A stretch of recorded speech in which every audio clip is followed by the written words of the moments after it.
Bismillahirrahmanirrahim. Assalamualaikum warahmatullahi wabarakatuh. Bagaimana kabarnya anak-anakku? Alhamdulillah baik-baik saja. Puji syukur kita panjatkan kehadirat Allah karena kita masih diberikan kesehatan untuk hadir bersama-sama di tempat yang sederhana ini. Baiklah, sebelum kita memasuki pembelajaran, alangkah baiknya kita membaca doa menurut agama dan keyakinan kita masing-masing. Doanya dipimpin oleh Bapak Guru ya. Doa dimulai.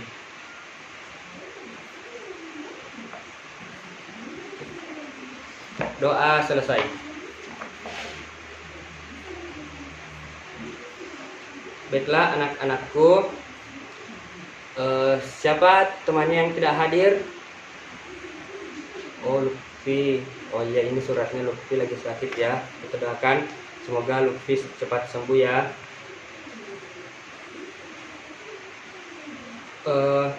Baiklah. Siap. Jadi Bapak ada pertanyaan pada awal pembelajaran kita hari ini. Siapa anak-anakku di sini yang pernah sakit perut? Oh, jadi semuanya pernah merasakan yang namanya sakit perut ya. Ya, berhubung dengan pertanyaan Bapak tadi, sini Bapak akan memberikan pembelajaran mengenai sistem pencernaan pada manusia. Nah, di sini ini adalah beberapa gambar yang mengenai sistem pencernaan manusia. Nah, sistem pencernaan manusia adalah sistem yang membantu dalam mencerna makanan yang dikonsumsi sehingga mudah diolah oleh tubuh, berguna untuk menghasilkan energi bagi seluruh tubuh. Nah, di sini beberapa sistem pencernaan yang terdapat pada manusia. Ada mulut, ada kerongkongan, ada lambung, ada usus halus dan usus besar dan anus. Dan kesemuanya ini memiliki peran yang berbeda-beda. Nah, di sini mulut berfungsi untuk mengunyah makanan menjadi lebih halus agar lebih mudah ditelan. Nah, setelah dari mulut, makanan akan menuju ke dalam kerongkongan. Kerongkongan berperan dalam mengantarkan makanan yang sudah ditelan untuk melalui proses selanjutnya ke dalam lambung. Kerongkongan yang berkontraksi untuk mendorong makanan ke lambung disebut gerak peristaltik. Nah, setelah melewati kerongkongan, maka makanan akan menuju ke dalam lambung. Nah, lambung ini mempunyai 3 fungsi utama. Yang pertama, tempat menyimpan makanan sementara sebelum disaring ke organ selanjutnya. Yang kedua, memecah dan mengaduk makanan dengan mekanisme gerak peristaltik. Yang ketiga, mencerna dan menghancurkan makanan dengan bantuan enzim dalam lambung. Nah, setelah dari lambung, makanan yang kita makan akan menuju ke usus halus dan usus besar. Usus halus yang hasil makanan dari lambung biasanya dalam bentuk semi padat atau sain. Sain inilah yang kemudian dilepaskan secara sedikit demi sedikit melalui otot pylorus sphincter. Bagian pertama dari usus halus disebut dengan duodenum atau usus 12 jari. Nah, setelah melewati usus halus, maka selanjutnya makanan tersebut berada di usus besar. Fungsi utama usus besar adalah membuang air dan garam yang tidak dapat dicerna dan membentuk limbah padatan yang dapat dikeluarkan. Nah, setelah melewati usus besar, maka makanan yang sudah kita makan tadi akan menuju ke dalam anus. Nah, di sini anus berfungsi untuk proses defekasi feses dan mengatur keluarnya feses. Defekasi adalah proses membuang kotoran sisa pencernaan dalam bentuk feses. Hasil akhir dari sistem pencernaan makanan berupa feses atau kotoran yang biasa kita alami pada saat kita buang air besar.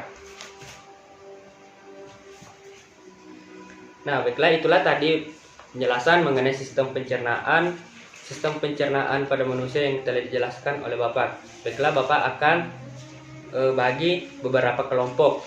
Yang sebelah kanan, paling kanan kelompok 1, yang di tengah kelompok 2, dan yang paling kiri adalah kelompok 3.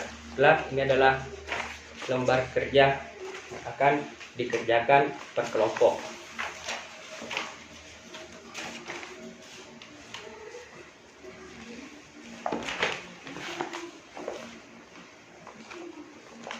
Nah, silahkan anak-anakku, Bapak berikan waktu selama 5 menit untuk berdiskusi mengerjakan lembar kerja yang telah diberikan oleh Bapak.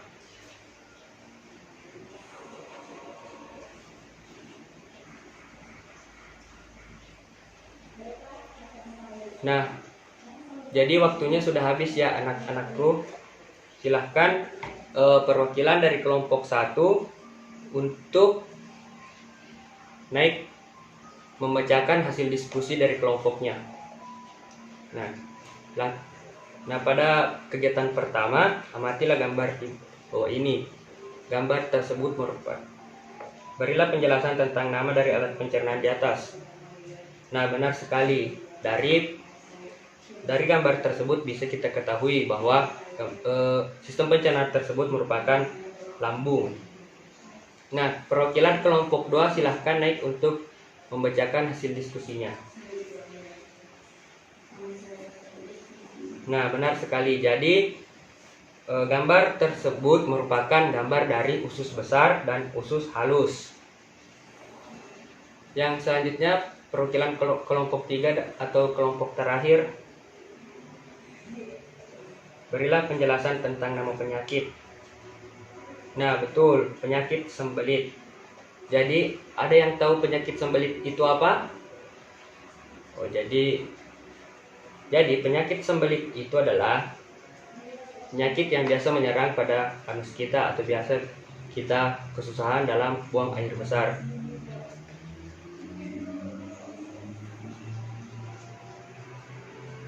Nah, baiklah, sampai di sini apakah ada pertanyaan yang belum dipahami mengenai pembelajaran kita pada hari ini?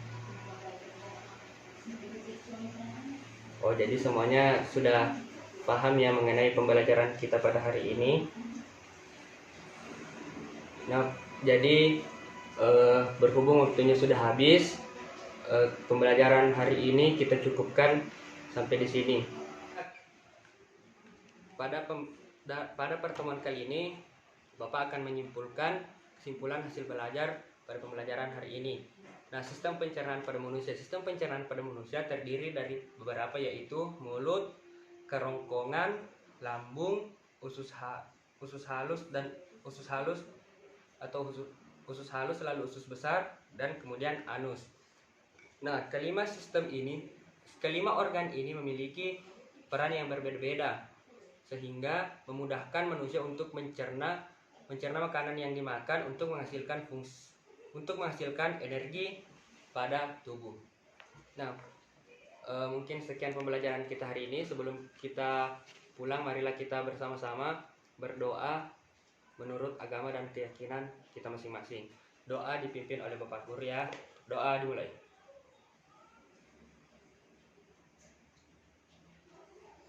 Doa selesai. Baiklah, kita tutup pembelajaran kita hari ini dengan mengucapkan alhamdulillah. Bapak akhiri pembelajaran kita hari ini dengan mengucapkan wabillahi taufiq wal hidayah. Wassalamualaikum warahmatullahi wabarakatuh.